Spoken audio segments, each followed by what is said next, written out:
tuvimos 2 hiperinflaciones aún sin tener una guerra y le quitamos 13,0 a la moneda y el repudio generalizado de la moneda llevó a lo que fue el programa de estabilización más exitoso de la historia argentina, que fue la convertibilidad.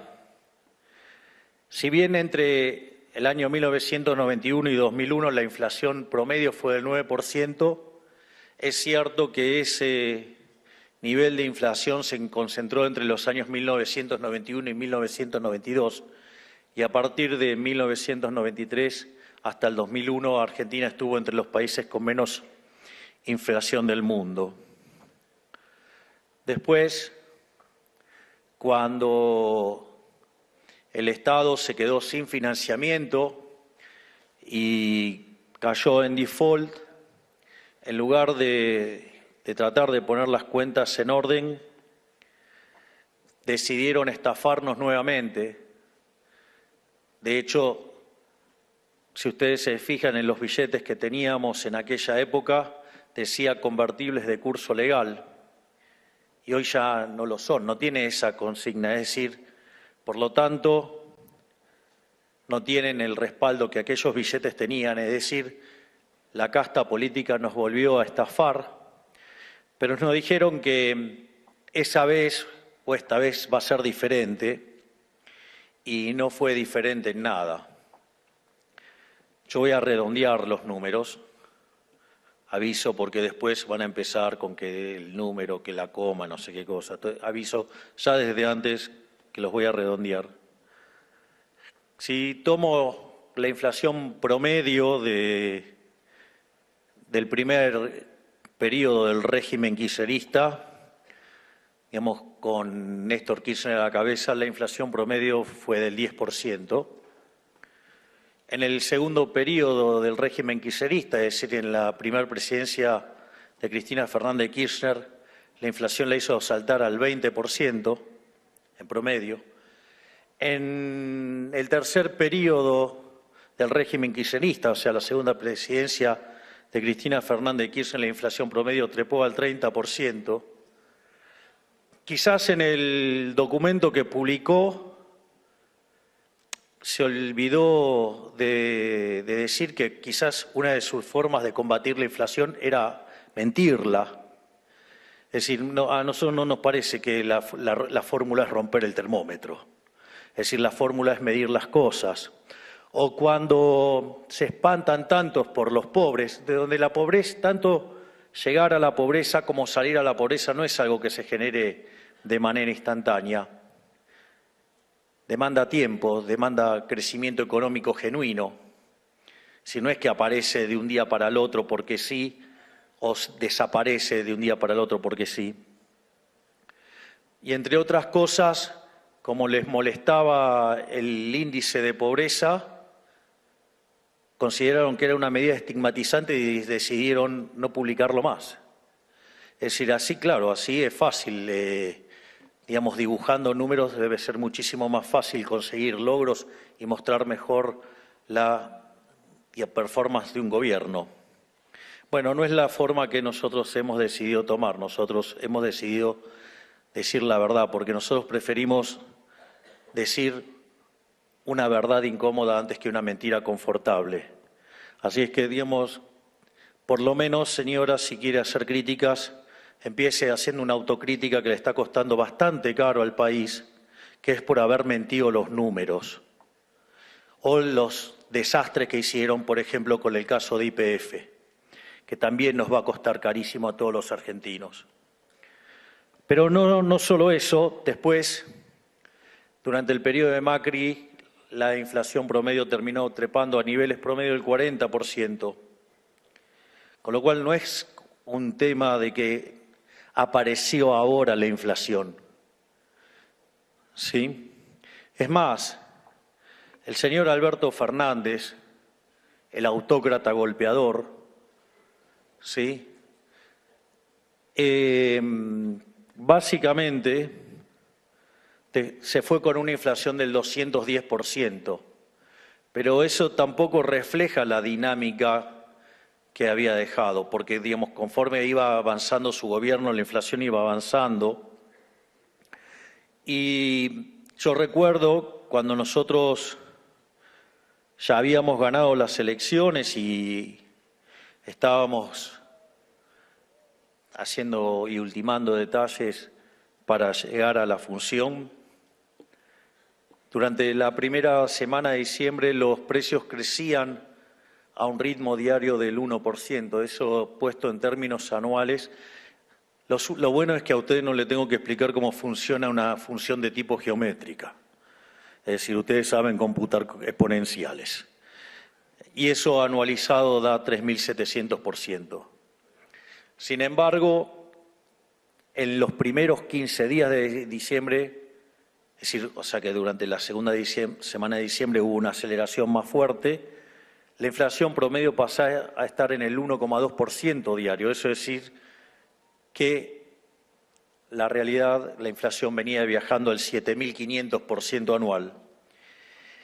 Y cuando ustedes computaban los distintos desequilibrios que tenía la economía argentina en el plano monetario, o sea, porque recordemos que estábamos frente a lo que iba a ser la peor crisis de la historia económica argentina, porque combinaba un sobrante monetario que era el doble de lo que teníamos en la previa al Rodrigazo, un experimento, digamos, que implicó la sextuplicación de la tasa de inflación.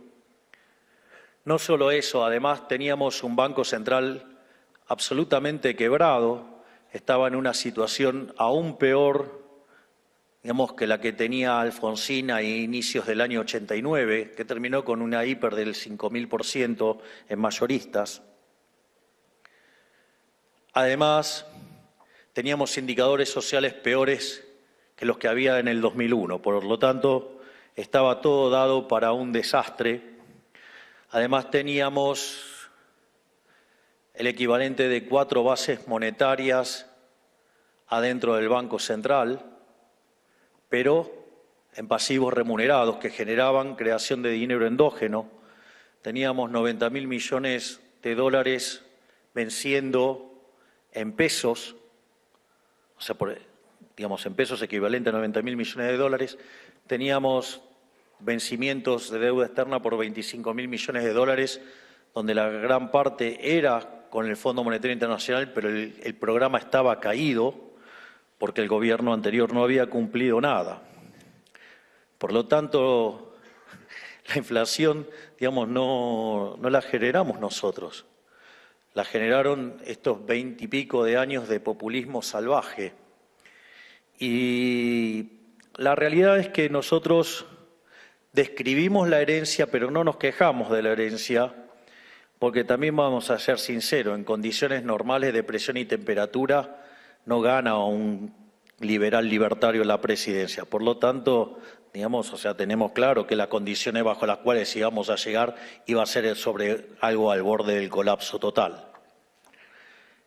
En ese sentido, para nosotros resultaba fundamental, aparte mi job description tiene 2 cosas y es muy claro, que es, por un lado, la demanda por terminar con la inseguridad, donde hoy a la mañana estuvo esa maravillosa ministra que tengo, que es la doctora Bullrich, que está dando batalla y que, por ejemplo, ha logrado el primer mes sin homicidio en Rosario. Y la verdad que está haciendo un trabajo verdaderamente excepcional. Así es que esa parte del job description viene bárbaro. Y la otra parte del job description dice que tenemos que erradicar la inflación. Entonces, como les decía, la inflación en mayoristas venía viajando al 54 mensual, es decir, al 17.000% anual, y eso era factible porque ustedes lo que necesitaban eran convalidar déficit fiscal, convalidar cuasi fiscal, digo que vencía, los pases vencían a un día, digamos, estaba el problema de los puts, estaba el problema de la deuda en pesos, por lo tanto, estaba todo para que se convalidara eso, más el sobrante monetario. Y si ustedes toman el último dato de inflación mayorista, está en torno al 3%. Y si ustedes a ese 3%, que anualizado es algo así como poco más del 20%, si ustedes le quitaran lo que llamamos o denominamos inflación inducida, que tiene que ver con el crawling peg del 2% y la inflación internacional, eso da cerca de 2,5% y queda una inflación que anualizada es el del 6%, con lo cual esta parte del job description también la estamos cumpliendo, pese a que pataleen y que algunos, digamos, que le pifiaron tanto, se resistan a reconocerlo.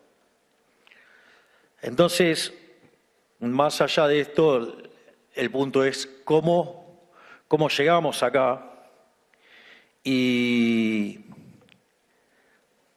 ahora, digamos, voy a hacer una pequeña introducción de teoría monetaria que espero que Cris toma nota. Saca el cuaderno y el lápiz y anota. Que lo que tenés al lado no te van a ayudar nada porque son los que generaron este desastre. Básicamente, para uno tener un diagnóstico tiene que tener un buen marco teórico, tiene que entender de qué está hablando, porque si uno no entiende de lo que habla, eso de estar apostando al error tipo 2 no es algo que funcione recurrentemente. El error tipo 1 es hacer todo bien y que salga mal, el error tipo 2 es hacer todo mal y que salga bien. Y está claro que, la teoría le ganó por escándalo a la casta, digamos, en materia de que la inflación es un fenómeno monetario. Ahora, para entender la naturaleza de lo que es la inflación es la pérdida del poder adquisitivo del dinero. Es decir, que es una definición claramente distinta que es a la suba generalizada de los precios. Porque si para ustedes la inflación es la pérdida del poder adquisitivo del dinero, significa que hay un problema de exceso de oferta de dinero y el problema está en el Banco Central. Si ustedes creen que en la suba generalizada de precios van a echarle la culpa a los formadores de precios, es decir, entonces van a hacer controles de precios, una herramienta que hace 4.000 años que tenemos evidencia que no funciona. Entonces, entonces tenemos que entender la naturaleza del dinero, porque claramente, les pido perdón de tener que explicar esto, pero claramente hay que explicar hasta lo obvio. Si lo sabrá el coloso que está acá, que es Federico Sturzenegger, y lo que tuviste que lidiar con la casta. Miren, yo creí que, antes de creer que había que eliminar el Banco Central, creía que podía haber un Banco Central, y en especial cuando, sin duda, uno de los economistas más talentosos del mundo estaba al cargo del Banco Central, con un grupo verdaderamente excepcional. Después de lo que vi que le hicieron, perdí todas las esperanzas, digamos, y decidí que lo mejor que puede pasar es no haber Banco Central. Pero eso también lo voy a explicar ahora. En ese sentido, lo que uno tendría que explicar es de dónde viene la existencia del dinero. Entonces, ¿cómo es la economía cuando no tiene dinero? Bueno, es la economía de trueque, es decir, se intercambian bienes por bienes. Ahora, si ustedes tienen una economía de trueque, básicamente tienen dos problemas. Uno es el problema de la doble coincidencia. Es decir, ustedes tienen que encontrar a alguien que quiera el bien que ustedes tienen para vender, pero al mismo tiempo esa persona tiene que querer el bien que ustedes tienen. Lo cual, evidentemente, eso plantea un problema enorme que hace que se pierdan un montón de transacciones. Con lo cual hay un problema enorme. Y el otro problema es el de la indivisibilidad, porque puede ser que yo quiera comer pan y el panadero de la esquina quiera una charla de economía. Pero el problema es decir, ¿cuánto kilo de pan? Digo, obviamente que las que, digamos, previo a ser presidente, digamos, eran unos cuantos kilos que no podía comérmelos. Entonces, eso plantea un problema de indivisibilidad. Es decir, porque, digamos, quizás por lo que daría por un kilo de pan de la conferencia no le sirve nada. Ahora, el tema es que el ser humano frente a esa situación no se puso a llorar. Es decir, y tampoco llamó, quiero papá Estado, tampoco llamó al Estado. ¿Qué hizo? Le encontró la vuelta, lo resolvió, le buscó la vuelta y lo arregló de alguna manera. Y una de las cosas que descubrieron los seres humanos, que había bienes que se intercambiaban más que otros. Entonces, empezaron a comprar esos bienes que se intercambiaban mucho más y los usaban como mecanismo de intercambio indirecto. Entonces, de repente, compraban ese bien y con ese bien después compraban el que quería. Es decir, y ahí es donde aparece el dinero. Es decir, el bien de intercambio indirecto. Es un bien que se utiliza para hacer transacciones. Eso es el dinero. Entonces, ante esta situación, aparecieron a lo largo de la historia distintos tipos de bienes de intercambio indirecto y que oficiaron como dinero. El primero de todos fue el ganado. ¿Y por qué fue el ganado? Porque el hombre era nómade y entonces viajaba con su propia comida, o sea, con el ganado. Entonces era algo que intercambiaban regularmente y entonces lo utilizaban como bien de intercambio indirecto y entonces el dinero era el ganado. Ahora después el hombre, se convirtió en sedentario. Y cuando se convirtió en sedentario, una de las cosas que comía con mayor profundidad, por decirlo de alguna manera, era el pan. Entonces, notaron que se hacían muchas transacciones en trigo. Entonces, después el trigo se convirtió en moneda. Así, tenemos distintos tipos de monedas. Tenemos, por ejemplo, el lino, el café, el tabaco. Es más, hay una frase muy divertida de Milton Friedman que habla sobre la hiperinflación en Alemania y dicen que se utilizaba como dinero los clavos o se usaba también el whisky. El coñac. Entonces, dijo que fue la definición de dinero más líquida que había encontrado en su vida. Es más, si ustedes se fijan en las películas de muchos años de cárceles, ¿cuál era el dinero? Los cigarrillos. ¿Y ustedes, qué pedían los presos? Pedían cigarrillos. ¿Pero qué? ¿De repente empezaban a fumar? No, los usaban para intercambiar dentro de la cárcel. Ahora, ¿cuál es el problema con este tipo de bien? Que no sirve como reserva de valor. Es decir, lo que pasaba con este tipo de bienes es que se les degradaba. Entonces, es como Cris, anotá que te paso otra lección. Es como tener una tasa de interés negativa, es como el helado. Ustedes tienen un helado, conforme va pasando el tiempo vale menos. Eso es una tasa de interés negativa. Y de hecho, lo que hay que entender, no le puede decir el precio del dinero, señora, porque la tasa de interés existe independientemente de que exista el dinero. Existe la tasa de interés porque existe el tiempo.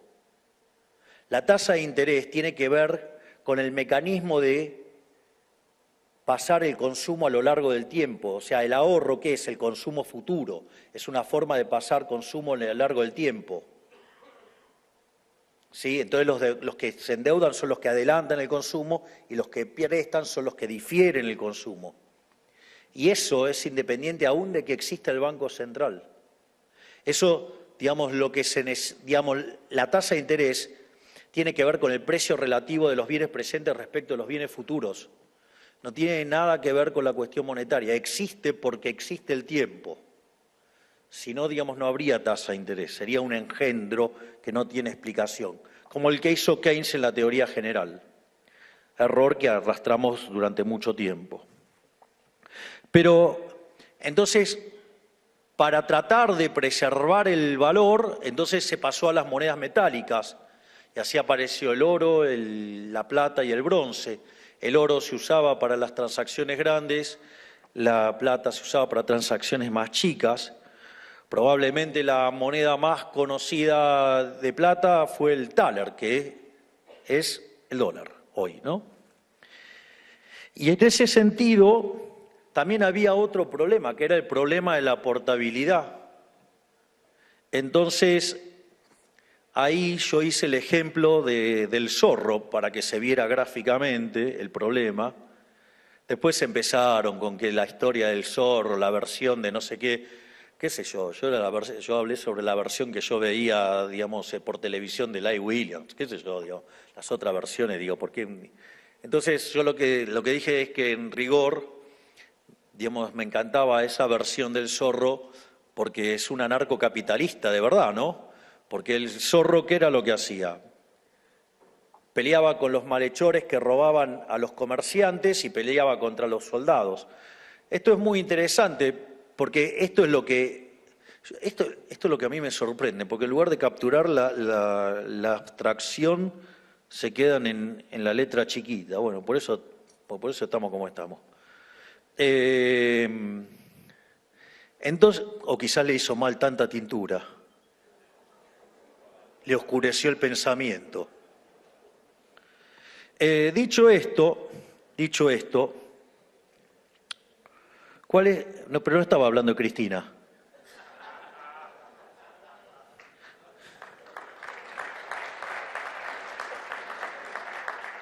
Dicho esto, ¿qué era lo que pasaba? Si ustedes iban a comercializar, ¿con qué iban a ir? Ya sea o con bienes o con oro. Entonces es como que ustedes llevaban un cartel en la frente que decía, tengo oro, venía a robarme. ¿Y qué hacían los delincuentes? Iban a tratar de interceptar esas carretas, porque era penal sin arquero, ahí había oro. Y en ese sentido, ¿qué es lo interesante? Que el zorro luchaba contra esos delincuentes. ¿Por qué? Porque si no llegaban a la ciudad con los bienes, entonces tenían una pérdida de capital, se comían el efecto de las monedas de oro en ese momento, se lo iban a comer con mayor nivel de precios, expresado en oro, y en ese sentido lo que iba a pasar es que nadie iba a volver a traerles bienes y entonces es como si hubieran cerrado la economía, con lo cual hubieran tenido una pérdida enorme de bienestar. Entonces el zorro además era un benefactor social, porque como protegía, digamos, digamos, los caminos para que los ladrones no robaran a los comerciantes, entonces además era partidario del libre comercio, digamos, bien liberal, pero encima se peleaba contra monasterio y demás, con lo cual se peleaba contra la autoridad, se peleaba, digamos, contra el tema de los pagos de impuestos, por lo tanto, o sea, digo, el zorro era anarcocapitalista, no tengan dudas. Digo, también podría ser anarcocapitalista estar al frente del Estado y ser como el topo de Estado que viene a romperlo. ¿O acaso qué creen que es haber bajado el gasto público 30%? Solo después de la guerra, y no hay experiencias tan grandes. Dicho esto, entonces apareció ¿qué? El dinero papel. Entonces ustedes dejaban el metálico, lo dejaban en un lugar y le daban a cambio un certificado. Entonces ustedes después iban y pagaban con ese certificado. Obviamente que no faltó el que se hizo el piola y emitió certificado sin que estuviera el oro, la plata atrás. Bueno, obviamente terminó con un par de revueltas, pero el Estado que hizo dijo, no, bueno, ahora lo voy a hacer yo. Y ahí es donde nos arruinaron la moneda.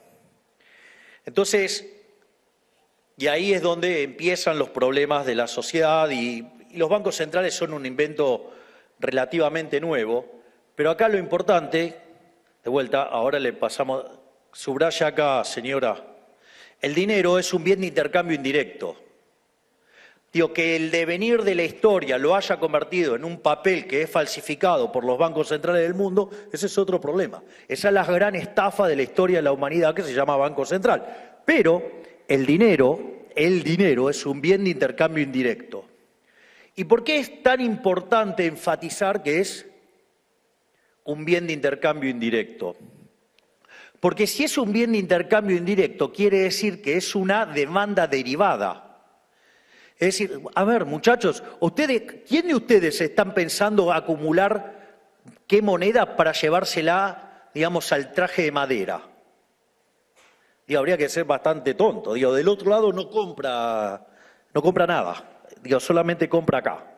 En la ficción que es la visualización que uno hace. ¿O alguno alguna vez se puso a pensar que la cantidad de tinta, digamos, en el billete de $1, de $2, de 5, de 10, de 20, de 50 y de 100 es la misma? Lo único que cambian son los dibujitos, o sea, los próceres y los números. Pero ahí ustedes están haciendo una representación mental de eso.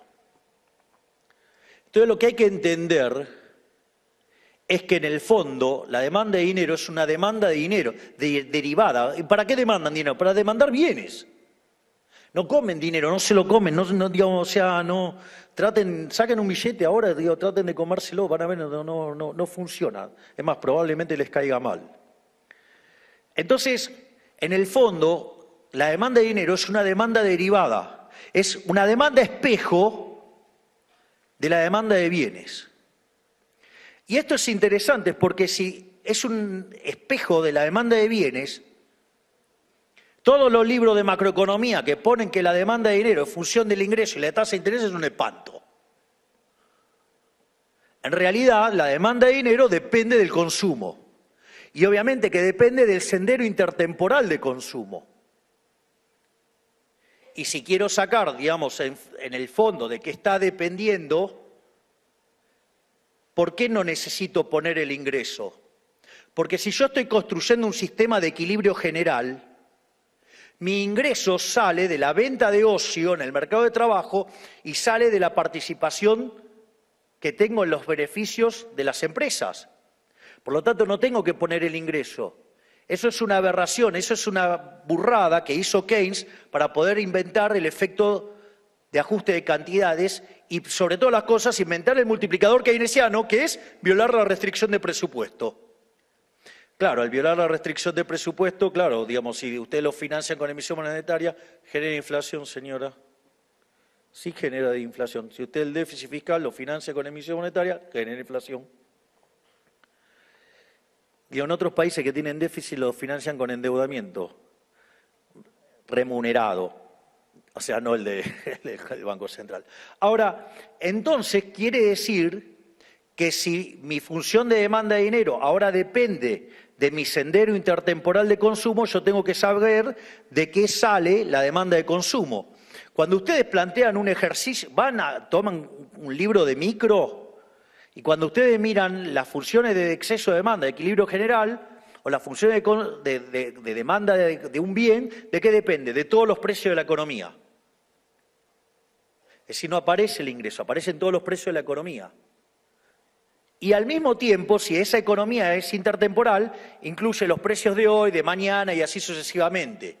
No hace falta poner la tasa de interés. La tasa de interés está implícita en los vectores, en la parte del vector de precios que contiene los precios futuros. Por lo tanto, digamos, la demanda de dinero depende del consumo. Y esto es muy interesante porque entonces, ¿de qué depende, en el fondo, la demanda de dinero? Que depende del consumo, que depende de esos precios. Todo eso se deriva ¿de dónde? De lo que Robert Lucas Jr., que en paz descanse, decía los parámetros profundos. ¿Y los parámetros profundos qué son? La función de utilidad, es decir, las preferencias, la tecnología, las dotaciones y el tipo de economía que tengo, si es una economía de propiedad privada, digamos. Pero, por lo tanto, todos esos parámetros están dados. Por lo tanto, en condiciones normales, sin que alguien esté sacudiendo la economía, emitiendo dinero como un marrano, el sendero de consumo quedaría determinado por estos parámetros, que son parámetros profundos y que están dados. Por lo tanto, no eran tan tontos los clásicos cuando creían que la demanda de dinero era algo granítico. Sí, claro, en condiciones normales, presión y temperatura, es algo granítico. O sea, si no cambian las preferencias, no cambia la tecnología, no cambian las dotaciones, y ese vector de consumo intertemporal no cambia. Por lo tanto, si la demanda de dinero es una estructura granítica, la demanda real de dinero, eso se tiene que igualar ¿a qué? A la oferta real de dinero. Vieron que Muhammad Ali o Cassius Clay, como quieran decirlo, llamaba a los fotógrafos y le decía, prepárate que viene el knockout. Tomen la foto porque se viene otro knockout para la señora Cristina Fernández de Kirchner. Si la demanda de dinero es una estructura granítica, esto se tiene, que es la demanda real de dinero, esto se tiene que igualar a los saldos reales. Los saldos reales son la cantidad nominal de dinero sobre el nivel de precios. Por lo tanto, el nivel de precios va a venir dado por la cantidad de dinero que ofrece el Banco Central sobre la demanda de dinero, que es esta demanda real de dinero. Por lo tanto, cuando el Banco Central emite dinero, lo único que hace es cambiar la escala nominal, es decir, suben los precios. Anote, señora, la inflación es siempre y en todo lugar un fenómeno monetario generado por un exceso de oferta de dinero, ya sea o porque se emite dinero o porque cae la demanda de dinero o pasan las dos cosas. Es más, le voy a decir más.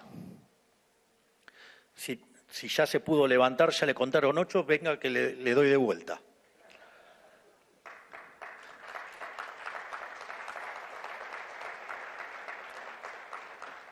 En este contexto, cuando ustedes tienen esta situación, se genera una pérdida del poder adquisitivo del dinero. Esto quiere decir que todos los precios expresados en unidades monetarias suben y el dólar es un precio más de la economía. Lo que sucede, anote otra más, hay algo que se llama efecto Hume-Cantillon, que tiene que ver cuáles son los precios que suben primero y cuáles son los que vienen atrás. Entonces, por ejemplo, si ustedes tuvieran una situación de una caída de la demanda de dinero, esa situación, digamos, ok, no demandan dinero doméstico, ¿qué van a demandar? Bueno, en principio van y demandan dólares, o sea, hacen un cambio de portafolio. Entonces salta el precio del dólar. ¿Por qué? Porque es un activo financiero, ese ajusta rápido. Ahora, una vez que pasó eso, sube el precio de los transables. Después de eso sube el precio de los mayoristas, después de los minoristas y por último el salario. Por eso, digamos, cuando ustedes tienen un evento de estas características, les destruye a los trabajadores. O sea, genera un problema tremendo. Tiene que ver con un caso de caída de la demanda de dinero. Es decir, no es que el dólar hace que los precios suban, no, es un indicador temprano en un escenario de estas características.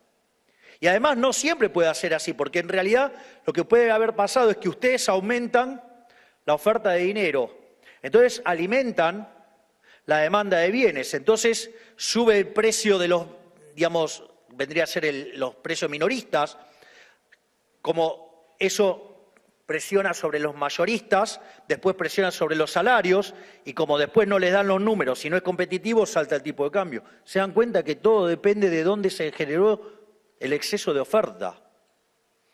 Señora, es una burrada decir que el tipo de cambio es el que determina el resto de los precios, pero después igual se lo voy a explicar más.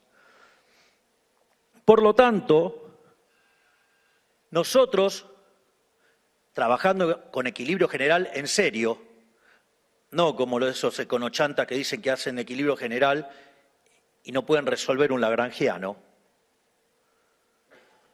Entonces, digo, y menos casos intertemporales,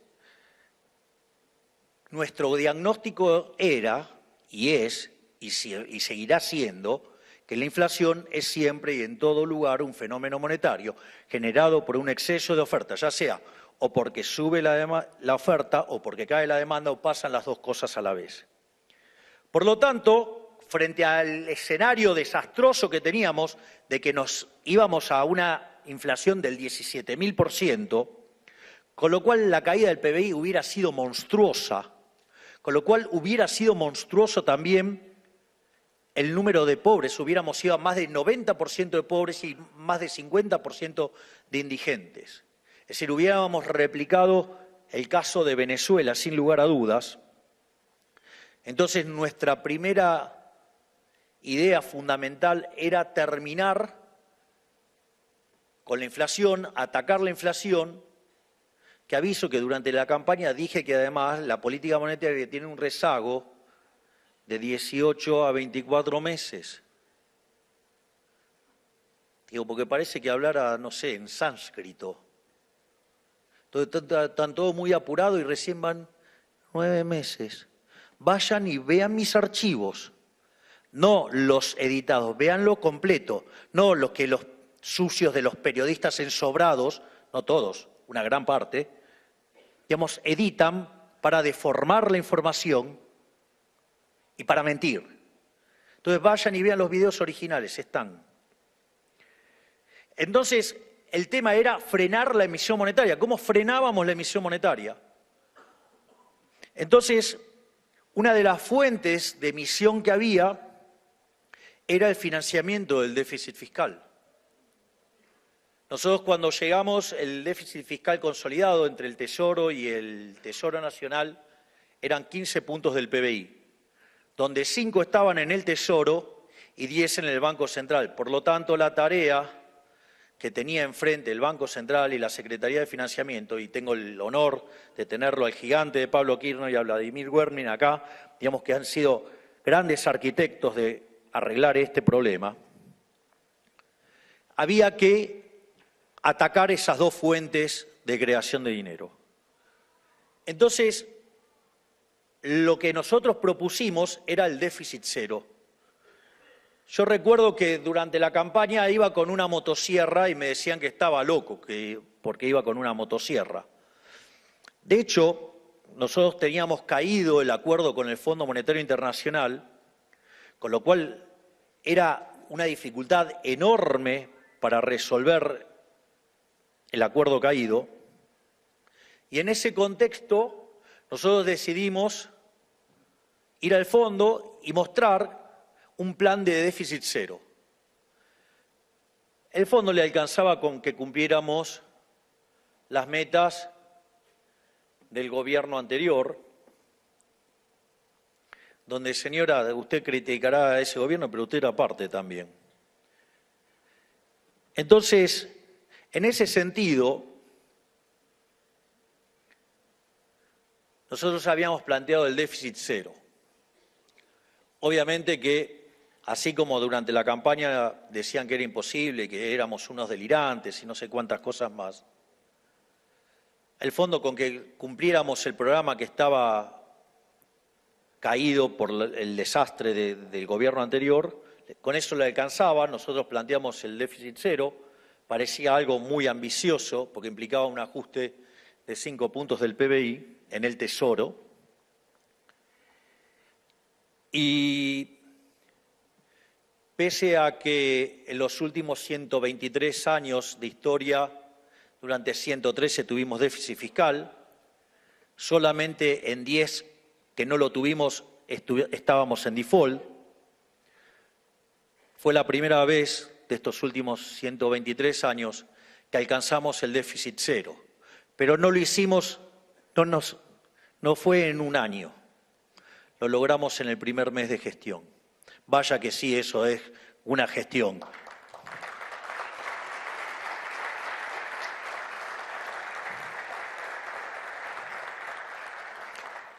Obviamente,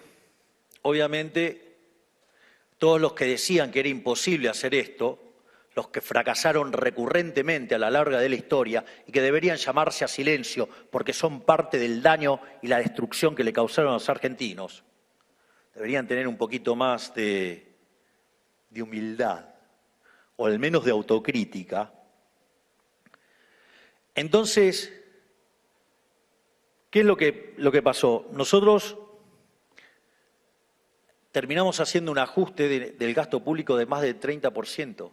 Entonces empezaron a decir que era porque no pagábamos, porque dibujábamos los números, cualquier cosa dijeron. La misma cosa que dice la señora acá. Está lejos y tarde con esos comentarios. Ya esos comentarios se hacían en enero, en febrero, en marzo. Digamos, hoy ya nadie levanta esos argumentos, digamos, que menosprecian la tarea que hemos hecho. Y claramente hoy se entiende con claridad que esto es una regla de política monetaria que vino para quedarse y que próximamente voy a ir al Congreso a presentar el presupuesto basado en la ley, digamos, de déficit cero. Y eso implicó que dejábamos de emitir para financiar al fisco. Ahora, el cuasi fiscal, digamos, se generaba endógenamente, que tenía que ver con la retribución de los pasivos remunerados del Banco Central y que generaba 10 puntos de déficit fiscal, cuasi fiscal. Y en ese sentido, teníamos que terminar con la emisión endógena. Y conforme a ir mostrando el resultado fiscal positivo e ir acumulando excedentes financieros, este gigante que está acá, el señor Pablo Kirno, pudo empezar a recomponer la curva en pesos. Y al poder recomponer la curva en pesos, permitió sacar la deuda que estaba en el Banco Central y pasarla al Tesoro. Porque en el fondo siempre fue deuda del Tesoro. ¿No? Porque ¿qué era lo que, por ejemplo, hacía el kirchnerismo? Emitía dinero con tipo de cambio fijo, perdía reservas. Señora, usted tomó el país con 52.000 millones de dólares de reservas y lo destruyó. ¿Con cuántas le entregó, Federico? Netas, menos 5.000. Una maravilla, señora, ¿eh? Pero al margen de eso, el problema del dólar futuro, que eran como 25.000 millones de dólares. Y en ese contexto, claro, cuando ustedes emiten con tipo de cambio fijo, una de las cosas que pasa, pierden reservas. ¿Y qué era lo que hacían? Le colocaban bonos al Banco Central, le han colocado al bono al Banco Central más de 100.000 millones de dólares. Una verdadera estafa. Y así sacaban los dólares. Entonces, que de hecho, una de las cosas que hizo recientemente el Banco Central fue reconocer esa pérdida de capital que generó el gobierno anterior por la friolera, por ejemplo, de 45.000 millones de dólares. No solo eso, sino que cuando empezamos a hacer esto, nadie creía que podíamos arreglar el problema del cuasi fiscal. Es más, señora, usted en un momento se queja de que la tasa de interés real es negativa. Le cuento que si le hubiéramos hecho caso a los econochantas que proponían poner la tasa de interés real en términos positivos, digamos, en lugar de tener 4 bases remuneradas respecto a la existente, hoy tendríamos 8, 9, 10. El carry trade, hoy sería una discusión el carry trade y estaríamos claramente al borde de una hiperinflación. Pero nosotros hicimos otra cosa. Yo le digo que a los brutos que tiene al lado los mande a estudiar, porque ¿sabe lo que hicimos nosotros? Arbitramos la tasa en dólares con la de pesos, corregida por riesgo, obviamente, y eso hizo que dado... después la devaluación, señora, ya estaba. Es decir, que usted esconda los datos abajo de la alfombra no significa que la devaluación estaba. La relación entre el dólar paralelo y el oficial era cerca de 3-1. De hecho, cuando nosotros asumimos, el paralelo estaba en torno a los 1.300. Hoy estaba en 1.240. Ay, cómo la sufren los mandriles. No importa, hay un negocio floreciendo que se llama la producción de vaselina para economistas pifiadores seriales. Entonces, y eso que nadie decía cómo arreglar, o que era imposible, o que proponían expropiaciones, nosotros, y estos dos gigantes que están acá, Pablo y Vladimir, han hecho que el cuasi fiscal lo hicieron 0. Lo que parecía imposible, nosotros lo hicimos en 7 meses. O sea, en un mes logramos el milagro del déficit 0 y en 7 meses logramos el milagro de terminar con el cuasi fiscal. Vaya que hay gestión, señores.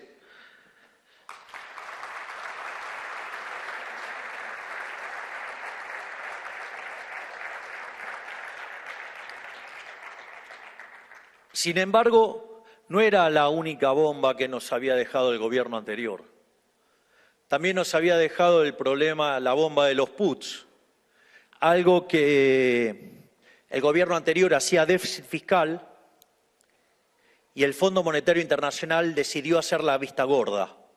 Y como los bancos no querían financiar al Tesoro, preferían hacerlo con el Banco Central, aparecieron los puts. Pero claro, contablemente los puts solamente va por el contingente, no por la contingencia. Pero claro, en un escenario de debacle macroeconómica, eso estaba in the money. Y obviamente, cuando anunciamos la parte del programa monetario que es exceso de demanda cero, es decir, se dejaba de emitir para el fisco, se dejaba de emitir para los pasivos remunerados e íbamos a ir a una fase en la cual solo se emitía por sector externo y estábamos sentados en la mesa con los bancos discutiendo el tema de los puts. Digamos, el Banco Macro fue y nos ejecutó el equivalente de 2.000 millones de dólares. Es decir, quiero saber cuántas veces en su vida vieron que a Argentina lo atacaron por el equivalente de 2.000 millones de dólares en un día y la economía resistió. Otro milagro. Es decir, hay más fuerza del cielo de lo que creemos. En ese sentido, también pudimos sobrellevar adelante el tema de los puts y frente a la posibilidad de que se generara otra situación de corrida y de inestabilidad macro, con el ministro Caputo, quien será recordado en los libros de texto como el mejor ministro de Economía de la historia, decidimos, en conferencia además con Santiago Bausili, pasar a una etapa más profunda de la política monetaria, que es pasar al régimen de emisión cero. Básicamente el problema radicaba en que nosotros, digamos, siguiendo los libros de texto, creíamos que la compra de dólares estaba calzada con demanda de dinero y por ende, digamos, si la demanda de dinero estaba calzada con la oferta, eso no genera inflación. Sin embargo, una de las cosas que no estaba en los libros de texto y que lo descubrimos nosotros, es que, claro, al haber control de capitales, eso no necesariamente es cierto. ¿Qué pasa? Cuando ustedes tienen libre movilidad de capitales, y si ustedes quieren hacer transacciones en pesos, van con sus dólares y le compran al Banco Central los pesos. Y con esos pesos ustedes tienen calzada una operación real. Por lo tanto, en ese caso, es demanda de dinero y por ende, en ese caso, no genera inflación. El problema radica que cuando ustedes tienen cepo, el cual lo tenemos básicamente para arreglar el problema de stocks que nos dejó el gobierno anterior, es decir, señora, no deje de ser liberal libertario. Lo que pasa es que soy liberal libertario, no liberal libertarado. Entonces, yo además entiendo la economía como problemas de stocks y flujos.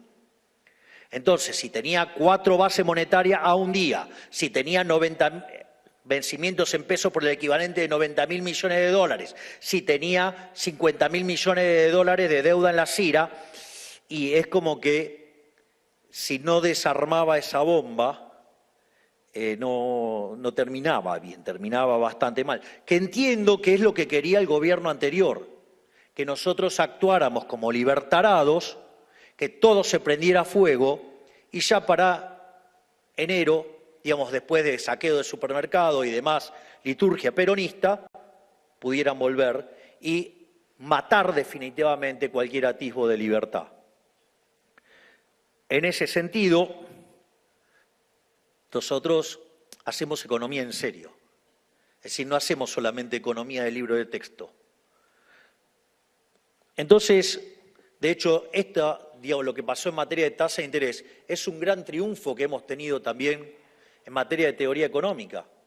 Porque, ¿qué nos decían los econochantas? Que había que subir la tasa de interés. Si hubiéramos subido la tasa de interés, el balance del Banco Central hubiera explotado. De esta manera, habiendo saltado el tipo de cambio hacia un nivel similar al tipo de cambio paralelo corregido por el impuesto país, en ese contexto, ¿qué es lo que pasó? Que la tasa de interés en en dólares, arbitrada con la de pesos, pero la de pesos implicaba estar negativa en términos reales. Y eso también nos permitió licuar el stock de pases. Eso para que aprenda, señora, digamos, en teoría monetaria solamente no es una cuestión de mirar flujos, también se miran los stocks. Y a veces el problema de los stocks es mucho más grande que lo que uno se imagina, porque de hecho generaba un déficit cuasi fiscal que era el doble del déficit fiscal. En ese sentido,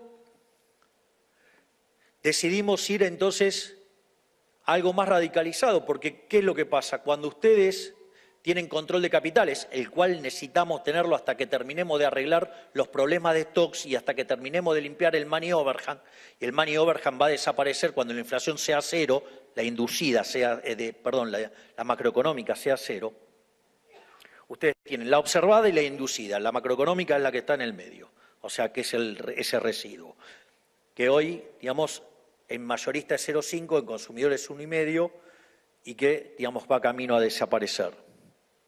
En ese contexto, ¿qué es lo que pasa? Cuando ustedes tienen control de capitales, los exportadores están obligados a liquidar en el MULC. ¿Y cuál es el problema con eso?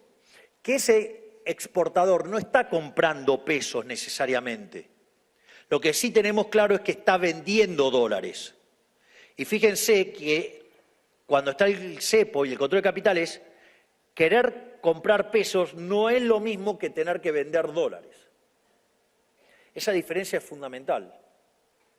Porque entonces esos dólares no estaban ingresando porque querían pesos. Esos dólares están ingresando porque hay una regulación que lo impone. Entonces eso generaba una expansión de la cantidad de dinero más allá de la demanda y por eso persiste la inflación. Por eso persiste la inflación. No porque hay mecanismos indexatorios, porque hay inercia inflacionaria. No, es porque, digamos, pasó esto de que se emitía más que lo que se demandaba. Entonces, para corregir esto, pasamos a una fase más profunda del programa, que es emisión cero.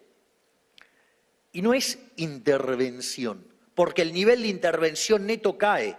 Porque si a mí me liquidan $3, por decirlo de alguna manera, y emito por $3, mi nivel de intervención es $3.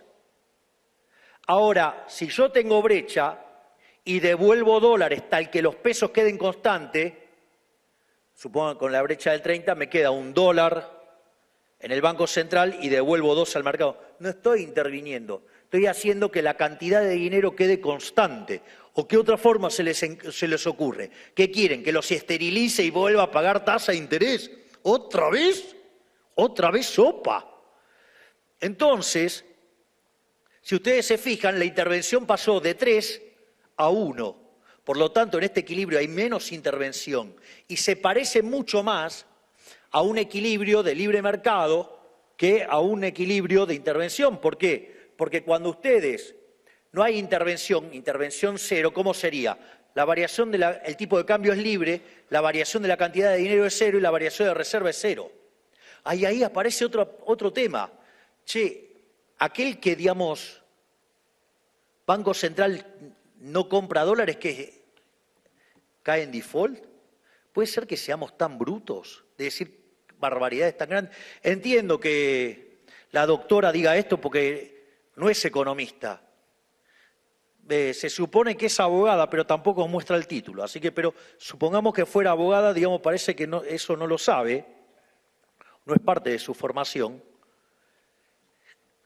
Yo digo, ¿cómo se les ocurre el delirio de que la deuda se tiene que comprar, que se tiene que pagar con dólares comprados por el Banco Central en el mercado?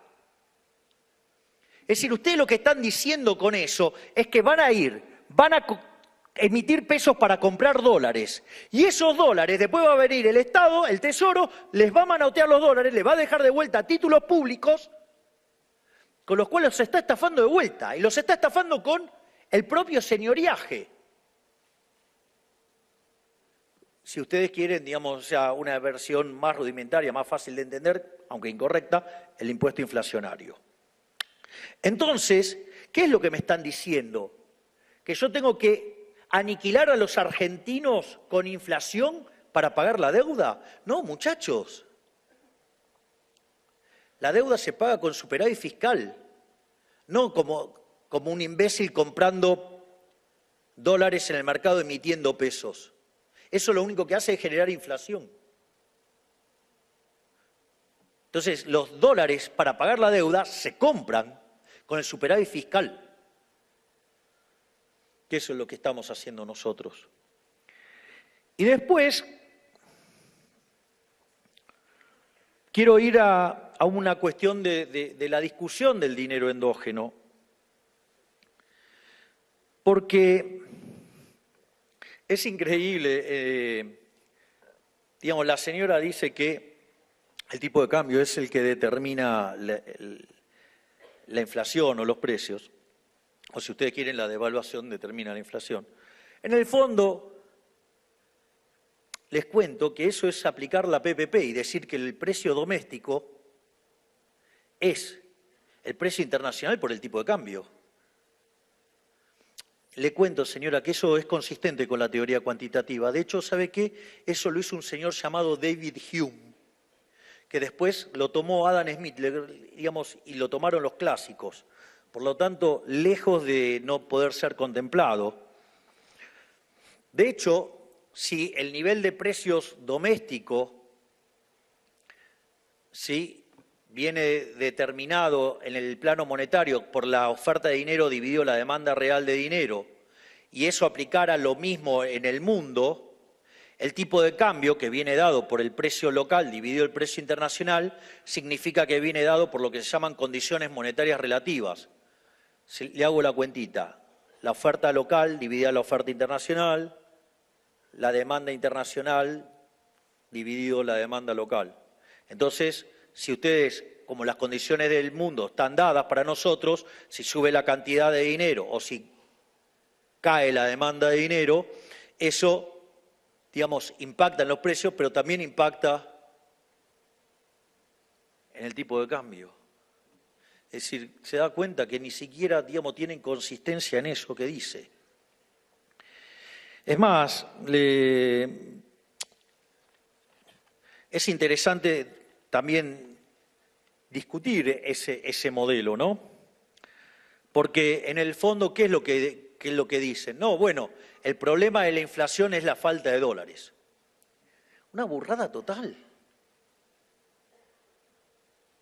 La inflación es siempre y en todo lugar un fenómeno monetario. Claro, parten de esta idea que los precios locales es el tipo de cambio multiplicado por el internacional y que el tipo de cambio viene determinado por el exceso, digamos, va a estar moviéndose con el exceso de demanda de divisas.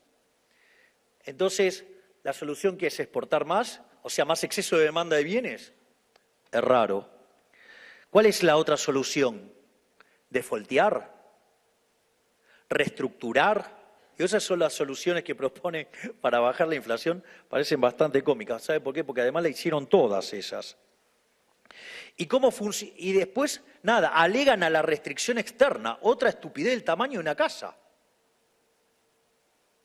¿Cómo funciona el modelo de restricción externa? Ustedes estimulan la demanda, hace que el PBI crezca, eso le hace subir las importaciones y si no pueden ser financiadas, entonces ustedes tienen un límite a la expansión del PBI por restricción externa. ¿Saben por qué pasa eso? Porque hay precio fijo. Deje el precio flexible, la restricción externa desaparece. La restricción externa existe en un modelo de precio fijo. Si usted libera los precios, no hay restricción externa.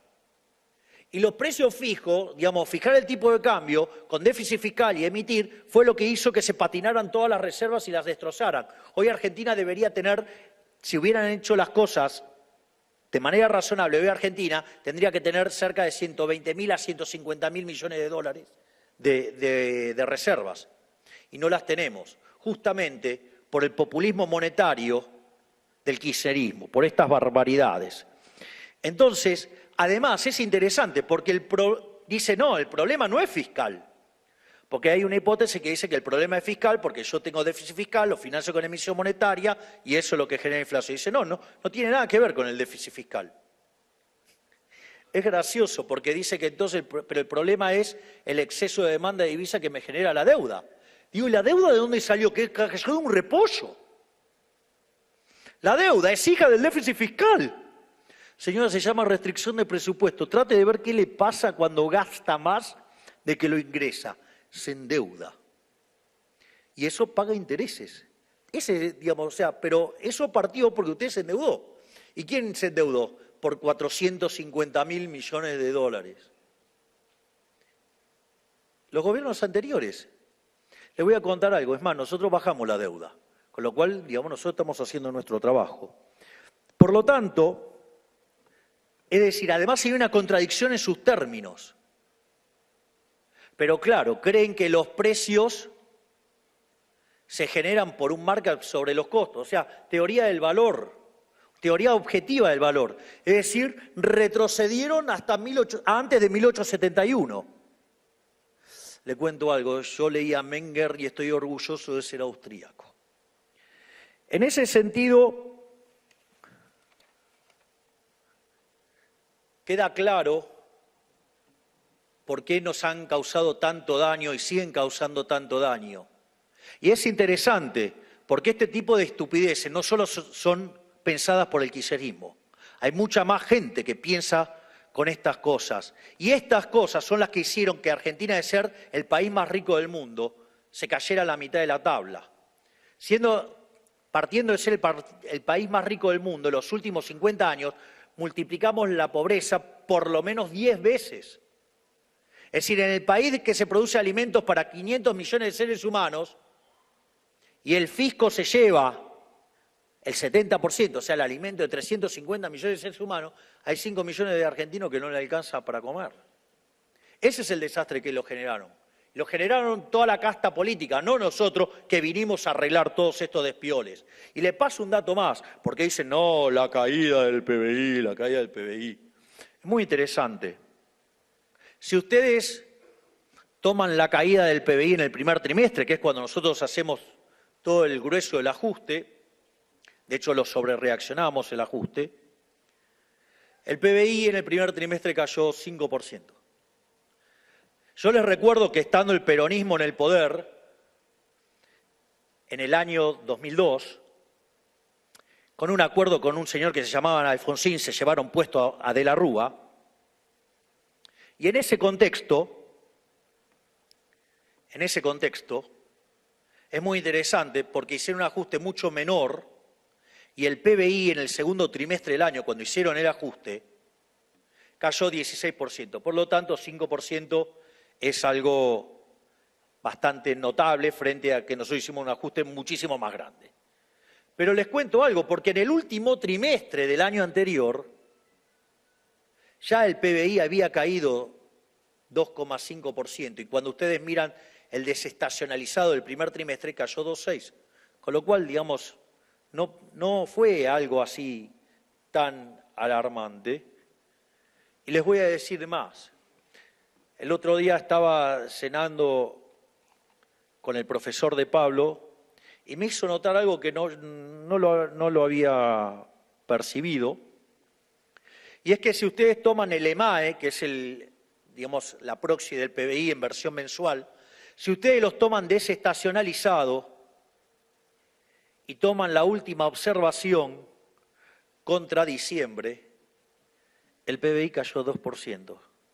Por lo tanto, digamos, no solo que estamos haciendo el ajuste más grande de la historia, estamos bajando la inflación, sino que además tampoco cayó tanto la actividad. Yo entiendo, esto es muy doloroso para la casta política. Les estamos demostrando que son unos inútiles que no sirven para nada, que lo único que hacen es daño y que sacar el Estado del medio nos favorece y no es perjudicial. Es algo que mejora nuestra calidad de vida, no solo por lo que ganamos en libertad, sino que además también somos más productivos y más eficientes. Pero también nos predijeron que íbamos a tener una catástrofe social, catástrofe que no la tuvimos. ¿Por qué? Porque desde el Ministerio de Capital Humano, mientras que hacíamos el ajuste en partidas que sí le duelen a la política, ¿sí? Hoy si ustedes toman la asignación universal por hijo más la tarjeta alimentar, hoy se cubre el 99% de la canasta básica alimentaria. cuando el gobierno anterior la dejó en torno al 60%. Por lo tanto, nuestra política social también es mucho mejor. Pero les voy a dar un dato que no está en esa corrección. Cuando la ministra Petovelo decidió quitar la prestación de la contraprestación en los programas sociales, digamos, todos pusieron el grito en el cielo y decían, bueno, ahora, digamos, están fomentando la vagancia. No se dieron cuenta de lo que estábamos haciendo. Miren, lo que estábamos haciendo era muy simple. Cuando ustedes entregaban un programa social, si bien había una tarjeta con la cual cobraban, después tenían que ir a dar cuenta de la contraprestación y se la tenían que firmar. Y ahí es donde quedaba la coima, es donde ahí aparecían los gerentes de la pobreza. Todo el mundo se vivía llenando la boca de que había que terminar con los gerentes de la pobreza. Nosotros somos los que terminamos con los gerentes de la pobreza.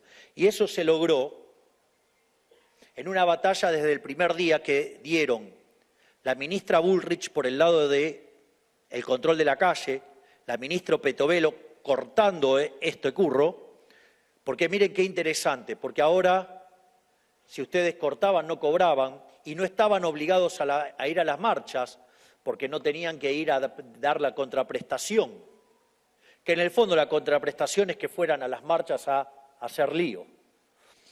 Entonces, claro, cuando nosotros anunciamos que se terminaba con la contraprestación, a los pocos días nos anunció un paro Beliboni. Claro, porque le estábamos cortando el mecanismo por el cual le robaban la mitad del dinero a los beneficiarios de planes sociales. Y en ese momento dijo que iban a ir 50.000 personas, porque claro, pensaba que iba a ir 100.000 y así lo mostraba como un éxito. Y la verdad que terminaron yendo nada más que 3.000. Había más efectivos policiales que gente, y eso nos permitió ganar la calle. Y además, ustedes tienen 3 tipos de guerra. Ustedes tienen la guerra que es stocks contra stocks, pierde el que se le termina primero las balas, por decirlo de alguna manera. Hay una que es flujo, digamos, ahí es un despiole porque, digamos, o sea, no termina nunca. Pero hay una que es stock y flujos. La guerra que nos planteaban los piquetes y todo este desborde social era flujo. Es decir, y el propio Estado le ponía la plata a los que les rompían las cosas. ¿Y qué decían? Que era imposible terminar con los piquetes. ¿Qué hicimos nosotros? Cortamos ese cable y fue una batalla de flujos, el Estado, contra stocks, los piqueteros.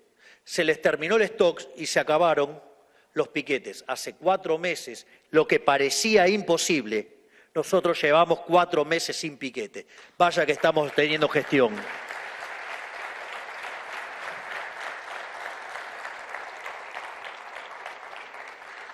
Por último, llegando ya a cómo va a ser la política monetaria de cara al futuro y cómo va a ser la salida del cepo, de vuelta, lo primero que tienen que entender es que no puedo fijar fechas. Yo entiendo que tengan el cerebro maltratado por años de colectivismo, pero ¿a alguno de ustedes se le ocurrió exigirle al Banco Central de cara a un año saber a dónde va a estar la tasa de interés? Hay que, verdaderamente, o sea, nos piden cosas, falta que nos digan cuánto va a estar el tipo de cambio mañana, a tal hora, digamos, a tal minuto, o sea, un delirio. Es decir, uno avanza por objetivos. Y el punto es que estos logros dependen de las decisiones de los individuos, por lo tanto es endógeno. Es decir, ¿cuándo, pudimos terminar con los pasivos remunerados? Y cuando los individuos quisieron pasarse a deuda del Tesoro. Dicho esto, nosotros tenemos la base monetaria amplia y tenemos la base monetaria observada, la tradicional. Entonces, en la medida que la base monetaria tradicional, consecuencia del aumento de la demanda de dinero, conlleve al desarmado de posiciones remuneradas, ustedes no solo van a tener una situación donde se mapean las dos bases, sino que la contracara de eso es que se eliminó el money overhang y la inflación es cero. Cuando hablo de inflación cero, de vuelta, digo la que es la diferencia entre la observada y la inducida. Cuando estemos en eso, la única inflación que va a quedar es que la observada es igual a la inducida y ahí podemos abrir el cepo. Y no necesitamos dólares porque la demanda de dinero está calzada con la oferta de dinero. ¿Y por qué esto es importante? Primero, vean esto, porque esto es muy importante. La actividad económica, pese a lo que decían, se está recuperando y se está recuperando de manera muy interesante y eso naturalmente conlleva a un aumento de la demanda de dinero. Ese aumento de la demanda de dinero, ¿qué es lo que pasa? Las empresas necesitan, ustedes lo tienen que entender, necesitan generar working capital. Y si necesitan working capital, ¿qué van a hacer? ¿Se van a endeudar o van a salir del money market? Cuando salen del money market para demandar working capital, que es demanda de dinero, ustedes empiezan a desarmar ¿qué? Las posiciones remuneradas en los bancos. Y por eso los bancos salen de las posiciones remuneradas y ¿qué piden? Caja. Entonces, eso está generando que la demanda de dinero lleve a la base monetaria tradicional a la base monetaria amplia. Entonces, ¿cuál es el gran riesgo entonces acá? Es que nosotros hemos dejado constante la oferta de dinero y la demanda de dinero está creciendo. Obviamente que lo que está pasando en el medio también es que se va limpiando el money overhang y ustedes cada vez van a tener menos inflación. Una vez que llegamos a ese punto, ¿cuál es ahora el problema? Que la base monetaria coincidió con la amplia. Es que ahora la demanda de dinero puede seguir creciendo y la oferta de pesos no crece más. Y en ese caso, ¿el riesgo cuál es? El riesgo que haya deflación. Y el problema radica que como la velocidad de ajuste en los mercados financieros es más rápido que en el mercado real, a ustedes les caiga fuertemente el tipo de cambio y conlleve, digamos, a la quiebra de empresas y a una ralentización del crecimiento económico. ¿Y nosotros qué dijimos para esto? Competencia de monedas. ¿Por qué hablamos de competencia de monedas? Supongamos que las dos monedas fueran solamente el peso y el dólar. Ustedes pueden, y de hecho lo pueden hacer hoy. Por eso es tan maravilloso el caso de Diarco, que acepta que le paguen en dólares. Entonces ustedes automáticamente, ¿qué es lo que están generando? No tienen que estar tirando los dólares en el mercado y generar una brutal apreciación. Ustedes empiezan a hacer transacciones en dólares. La monetización de la economía la van a hacer los individuos, como siempre, y la van a hacer metiendo dólares y haciendo transacciones en dólares. ¿Y qué es lo interesante de esto? Que la cantidad de pesos va a seguir siendo fija, que van a tener un tipo de cambio de mercado que no va a experimentar un salto porque oferta y demanda de dólares están mapeadas y conforme haya más crecimiento económico, cada vez va a haber más dólares respecto a los pesos. Y en un momento la cantidad de dólares va a ser tan más grande que la cantidad de pesos que vamos a poder cerrar el Banco Central así. Y así va a terminarse de por vida el cáncer de la inflación argentina. Muchísimas gracias.